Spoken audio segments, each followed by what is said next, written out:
चलिए भाई, तो ये तो आपको समझ में आ गई। ये हमने पढ़े थे रंध्र को प्रभावित करने वाले कारक।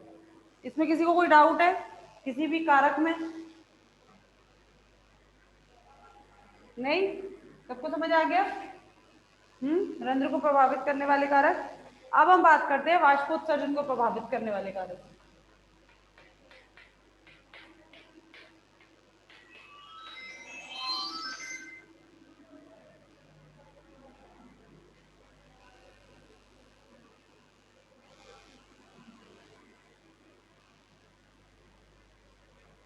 वाष्पोत्सर्जन को प्रभावित करने वाले कारक, तो वाष्पोत्सर्जन को प्रभावित करने वाले कारकों के बारे में अगर बात करूं तो वही सब अगर मैं वापस बात करूं, यानी कि पहला आर्द्रता। वहां पे हम क्या कर रहे थे, अगर आर्द्रता ज्यादा होगी तो आपका रंध्र ज्यादा देर तक खुले रहेंगे। इधर हम बात करते हैं अगर आर्द्रता ज्यादा होती है तो वाष्पोत्सर्जन कम हो जाता है। आपकी बुक में शायद बढ़ा हुआ दे रखा है लेकिन कम हो जाता है। भाई सीधी बात है, अगर आर्द्रता पत्ती के निकटतम अगर आर्द्रता ज्यादा होगी तो आर्द्रता ज्यादा होने की वजह से विसरण कम होगा जल के वाष्प का। हम अभी तक क्या बात कर रहे थे, हम ये कहते थे कि आर्द्रता कम हो जाती है, आसपास आर्द्रता कम हो जाती है, पानी का दाब कम हो जाता है, जिसकी वजह से पानी अधिक दाब से निम्न दाब की तरफ अभिगमन करता है।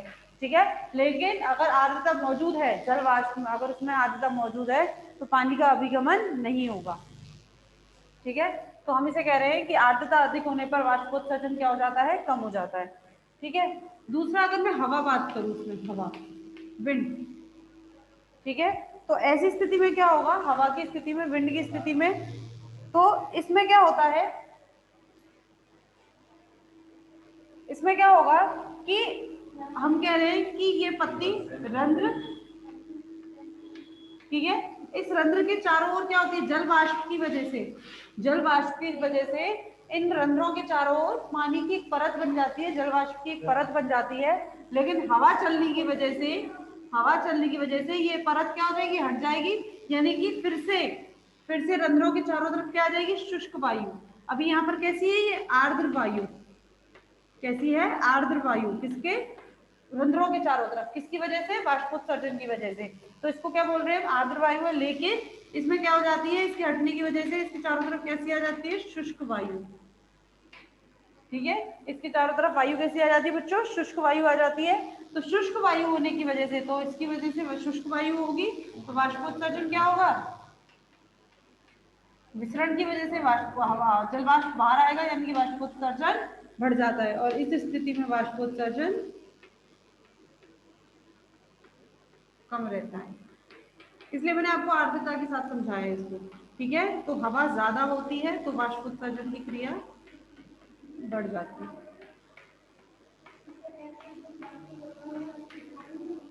ठीक है, वाष्पोत्सर्जन की क्रिया बढ़ जाती है, तो ये किसमें, हवा में। ठीक है, इसके अलावा फिर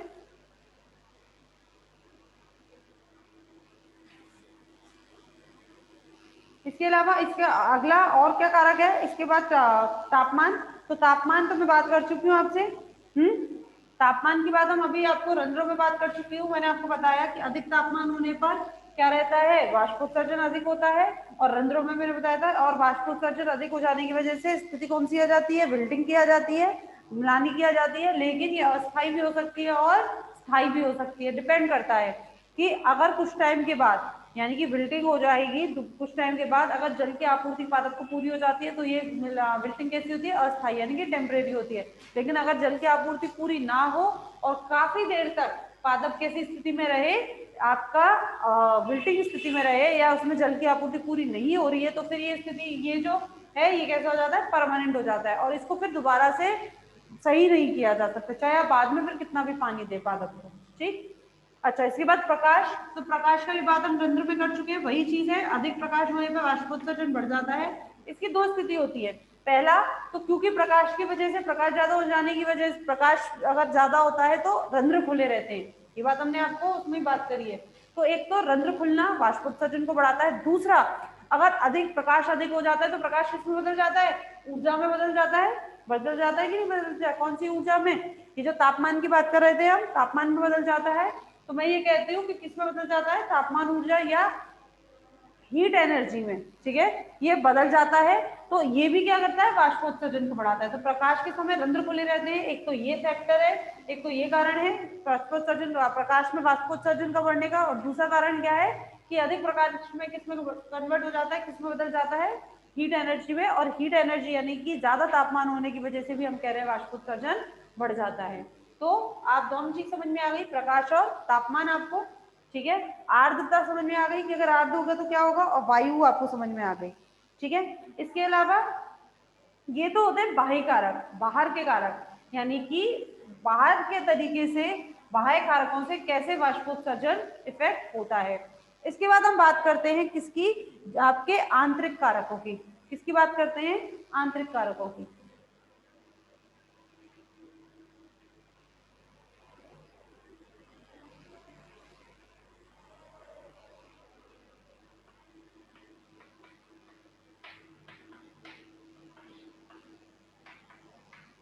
आंतरिक कारक, आंतरिक कारक में क्या आता है, जैसे कि पत्ती की संरचना, कैसी है पत्ती की संरचना, पत्ती और मृदा और मतलब जल का क्या संबंध है, पादप का और जल का संबंध। माने कि अगर जल की आपूर्ति पूरी हो रही है तो वाष्पोत्सर्जन नहीं, मतलब वाष्पोत्सर्जन के बाद मलानी या बिल्डिंग नहीं होगी, लेकिन अगर नहीं हो रही है तो बिल्डिंग हो जाएगी। पत्ती की संरचना, यानी कि अगर पत्ती छोटी है, छोटी पत्ती कम वाष्पोत्सर्जन, और बड़ी पत्ती ज्यादा वाष्पोत्सर्जन, भाई सीधी बात है,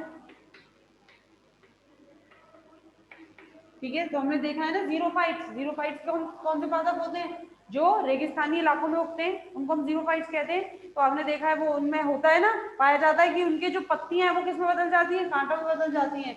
और जबकि तना कैसा हो जाता है, प्रकाश संश्लेषी हो जाता है, जो भोजन बनाता है, कैक्टस, ठीक है। तो ये क्या है, उसका कैरेक्टर ही तो है किसके लिए, तो वाष्पोत्सर्जन को कम करने के लिए। तो छोटी पत्ती कम वाष्पोत्सर्जन, बड़ी पत्ती ज्यादा वाष्पोत्सर्जन। ऐसे ही पत्ती का क्षेत्रफल, चौड़ी पत्ती और पत्ती पौधे की आयु, आयु में, तो अगर यंग है, यानी कि अभी बिल्कुल छोटी सी पत्ती है, अभी निकली है, ये यंग लीफ है, अभी मरी हुई नहीं है, बुढ़ी लीफ नहीं है, तो ज्यादा वाष्पोत्सर्जन करेगी। हम इस स्थिति में ज्यादा काम करते हैं, लेकिन बुढ़ापे में इतना काम कर सकते हैं नहीं ना। तो वही बात है कि अगर यंग लीफ है, नवनिर्मित है, तो कैसा होगा, ज्यादा काम कर, ज्यादा वाष्पोत्सर्जन होगा। ओल्ड यानी कि बुढ़ी लीफ है तो कम वाष्पोत्सर्जन होगा। तो ये सब क्या है, ये सब आंतरिक कारक है, यानी कि ऐसे कारक है जो अंदर अंदर के कारक हैं, आंतरिक कारक हैं, और वाष्पोत्सर्जन को बात बताते हैं, ठीक है। अच्छा, वाष्पोत्सर्जन अच्छा है या बुरा, अच्छा है या बुरा, दोनों है। बुरा किस लिए, क्योंकि पादप में पानी की आपूर्ति को क्या कर रहा है, ये कम कर रहा है, नहीं कर रहा है। इसकी वजह से पादप में म्लानी की स्थिति आ जाती है, यानी कि बिल्डिंग की स्थिति आ जाती है, ठीक है। तो हम ये कह रहे हैं कि वाष्पोत्सर्जन क्या है, वैसे तो बुरा है, लेकिन ये अच्छा भी है। क्यों, क्योंकि ये पौधे में आग लगने से बचाता है। जैसे हम स्वेटिंग करते कि नहीं करते, स्वेटिंग क्यों कर रहे हैं हम, हमारे अंदर से भी तो वाटर लॉस ही हो रहा है, लेकिन क्यों करते हैं, ताकि हम हमारी बॉडी को क्या कर सके, नॉर्मल रख सके, टेम्परेचर में, नॉर्मल तापमान पे हम उसको रख सकें, ठीक है। तो ऐसे ही पादपों में भी क्या है, ये जरूरी है। क्यों, ताकि पादप भी क्या करे, अपनी बॉडी को ठंडा रख सके, ठीक है, अपने शरीर को ठंडा रख सके। रसारोहण, रसारोहण हमने बात करी, मिनरल जो खनिज होते हैं, खनिज का अवशोषण, रसारोहण, ये किसकी वजह से हो रहा है, वाष्पोत्सर्जन की वजह से ही तो हो रहा है। क्यों, क्योंकि अब मैं कह तो रही हूँ जल की आपूर्ति पादप को होती तो वाष्पोत्सर्जन की वजह से पूरी है। अगर उसी जल को फिर वो बाहर निकाल रहा है तो क्या प्रॉब्लम है, ले भी तो वही रहा है, उसी की वजह से पानी आ रहा है पादप में। तो हम ये कहते हैं जल का अवशोषण, रसारोहण, वो भी किसकी वजह से हो रहा है, वाष्पोत्सर्जन की वजह से ही होता है, ठीक है।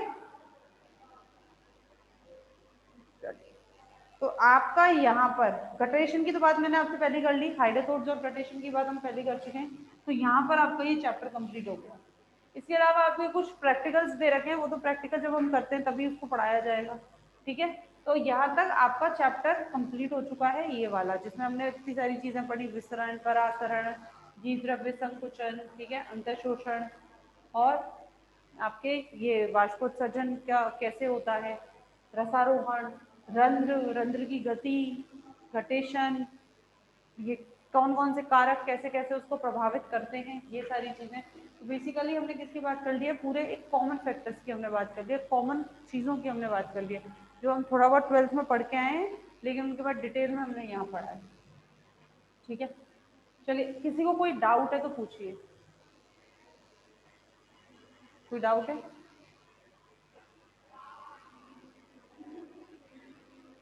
क्या क्या हो गया, क्यों हंस रहे?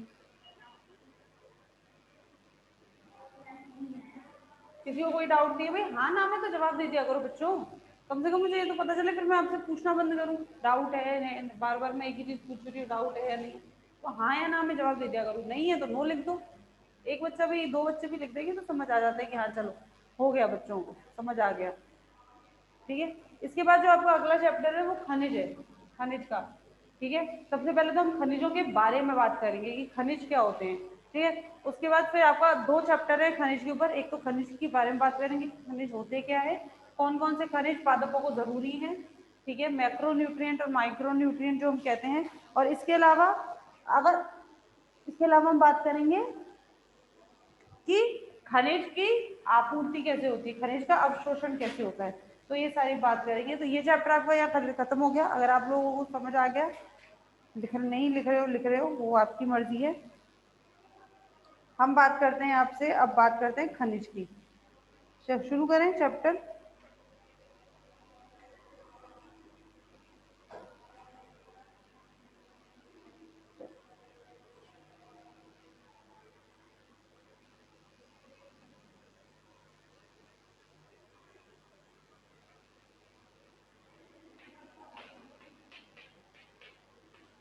खनिज, ठीक है,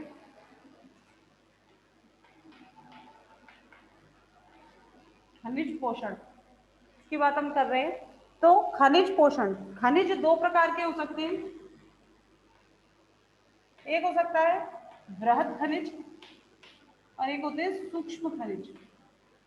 बृहद खनिज कौन से होते हैं, जो मैक्रो, ज्यादा ज्यादा अमाउंट में चाहिए पादप को, और सूक्ष्म में कौन से आते हैं, माइक्रो, जो कम अमाउंट में चाहिए। ठीक है, बृहद खनिज कौन से होते हैं, जो पादप को ज्यादा अमाउंट में चाहिए, ज्यादा मात्रा में चाहिए, और सूक्ष्म खनिज कौन से होते हैं, वो जो पादप को कम मात्रा में चाहिए होते हैं। ठीक, अगर पादपों, अगर मैं हमारी बात कर रही हूँ ऑटोट्रॉफ, वो सॉरी हेट्रोट्रॉफ, हम क्या है, परपोषी हैं। और जो आपके पादप होते हैं वो कैसे होते हैं, स्वपोषी होते हैं। तो परपोषी और स्वपोषी मैं बात कर रही हूँ, तो परपोषी और स्वपोषी में क्या अंतर है, हम जो होते हैं हमें तो ऑर्गेनिक और इनऑर्गेनिक, हमें ऑर्गेनिक और इनऑर्गेनिक दोनों कहाँ से चाहिए होते हैं, दोनों हमें बाहर से चाहिए, चाहिए कि नहीं चाहिए। यानी कि हम खुद से कुछ नहीं बना सकते, ऑर्गेनिक भी नहीं बना सकते, ऑर्गेनिक पदार्थ भी नहीं बना सकते, और इनऑर्गेनिक पदार्थ भी हम नहीं बना सकते, हमें दोनों ही चीज। तो हमारा तो किस्सा ही खत्म, हमें तो सब बाहर से दे दो, हमें खुद कुछ नहीं करना, सीधी बात है, हम नहीं कर सकते। लेकिन पादप कैसे, पादप है स्वपोषी, वो अपना ऑर्गेनिक पदार्थ खुद बना लेते हैं।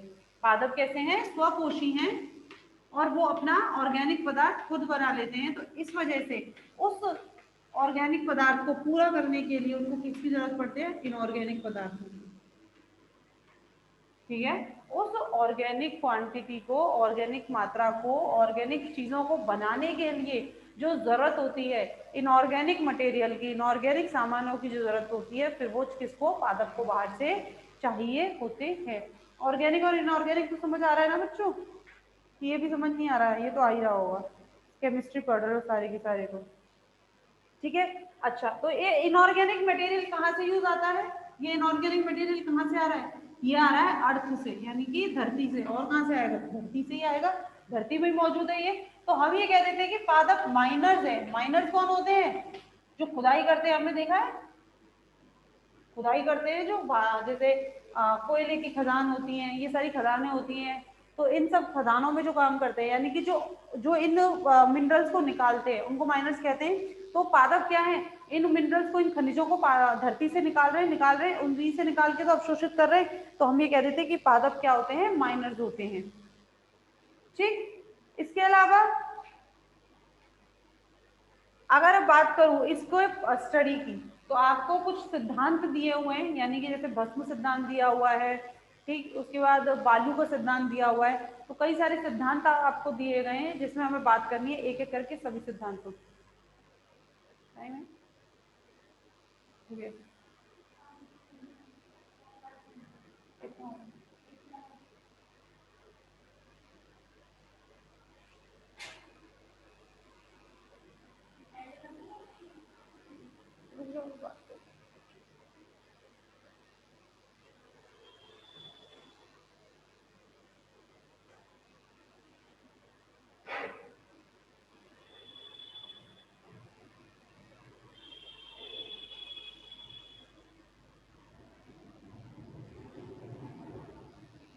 ठीक है, तो एक एक करके बात करें तो एक आध और भी देख लेते हैं, बाकी तो आपका टाइम हो गया है। पादप भस्म विश्लेषण, ठीक है, किसकी? पादप भस्म विश्लेषण, पादप की भस्म।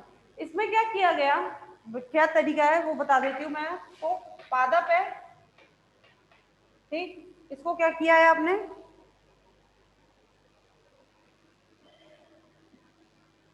इसका फ्रेश वेट लिया।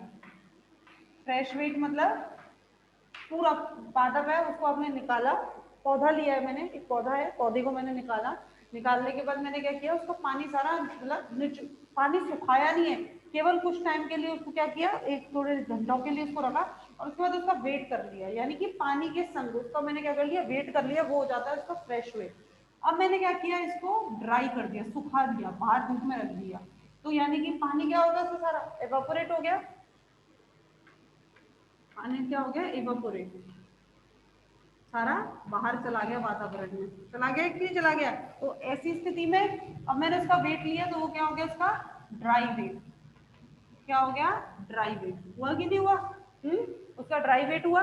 अब मैंने क्या किया, ये जो पौधा आया है इसको इंसिनरेट कर दिया, इंसिनरेट मतलब उसको मैंने मिट्टी में डाल दिया, अब मैंने उसको जला दिया, और इसके लिए फर्नेंस होते हैं, हम उसको ऐसा ही नहीं है कि भट्टी में डाला और जला दिया या उसमें रखा जला दिया, इसके लिए फर्नेंस होते हैं। फर्नेंस क्या होते हैं, बड़े बड़े एक माइक्रोवेव की तरह होते हैं जिसमें टेम्परेचर बहुत ज्यादा होता है, कितना 600 से 700 डिग्री सेंटीग्रेड तक होता है। जो ये फर्नेंस होते हैं जो मैं बात कर रही हूँ आपसे, बड़े बड़े इंस्ट्रूमेंट होते हैं, वो होते हैं, मशीनें होती हैं जिसमें बेसिकली क्या होता है, टेम्परेचर बहुत ज्यादा होता है, 600 से 700 डिग्री सेंटीग्रेड तक टेम्परेचर पहुंच जाता है। और इसी वजह से जो ये आपका पादप है वो क्या बन जाता है, ऐश, यानी कि धूल बन जाता है, क्या बन गया, राख हो गया, प्लांट ऐश। अब क्या होगा, हम इस प्लांट ऐश की क्या करते हैं बच्चों, स्टडी करते हैं, यानी कि इस प्लांट ऐश के बारे में हम पढ़ते हैं। प्लांट ऐश की क्या करी हमने, इस राख की क्या करी, भस्म की स्टडी करी। तो पढ़ने के बाद इसमें मौजूद जितने भी खनिज हैं, मिनरल्स हैं, वो आपको पता चल जाता है। लेकिन इसमें सिर्फ एक ही कमी हो जाती है, मतलब आप प्लांट है उसके अंदर मिनरल्स तो होंगे होंगे वो आपको पता चल जाएंगे, लेकिन इसके अंदर एक ही कमी हो जाती है, क्या, आप इसमें सूक्ष्म वो प्लांट की मात्रा का पता नहीं कर सकते, यानी कि कौन सा खनिज पादप को कितनी मात्रा में चाहिए। ठीक है, आप इसमें थोड़ा थोड़ा आइडिया लगा सकते हैं कि जिसका अमाउंट ज्यादा है वो कम मात्रा में चाहिए, जिसका वो ज्यादा मात्रा में चाहिए, जिसका अमाउंट कम है वो कम मात्रा में चाहिए। भाई कुछ तो खुद पादप के अंदर भी है, खनिज कुछ पादप के अंदर भी है, जरूरी थोड़ा ना सारे उसने अवशोषित किए। तो इसीलिए पादप को किन किन खनिजों की जरूरत है वो आप पता करवा सकते हैं, लेकिन किस मात्रा में जरूरत है वो आपको इस मेथड के द्वारा, इस आपके सिद्धांत के द्वारा आपको पता नहीं चल पाता।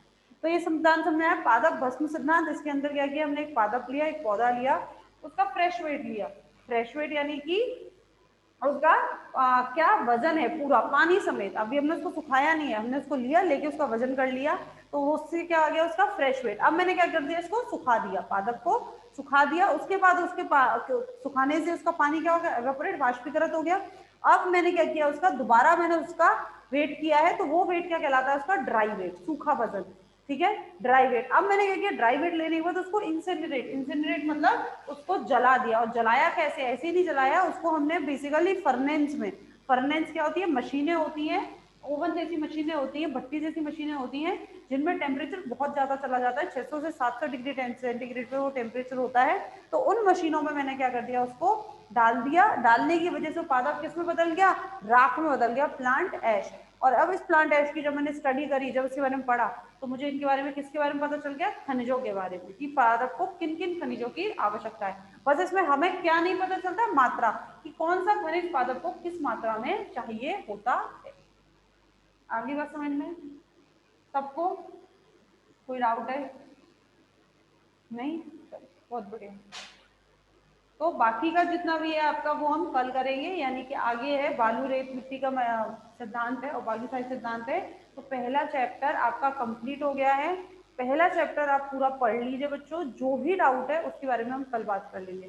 शुरू में क्लास में आते 5-10 मिनट आपके जो पहले चैप्टर के सारे डाउट्स हैं वो क्लियर करेंगे हम, ठीक है। तो इसके लिए जरूरी है कि आप उसे पढ़ लें आज, ठीक है बच्चों। चलिए तब तक के लिए थैंक यू।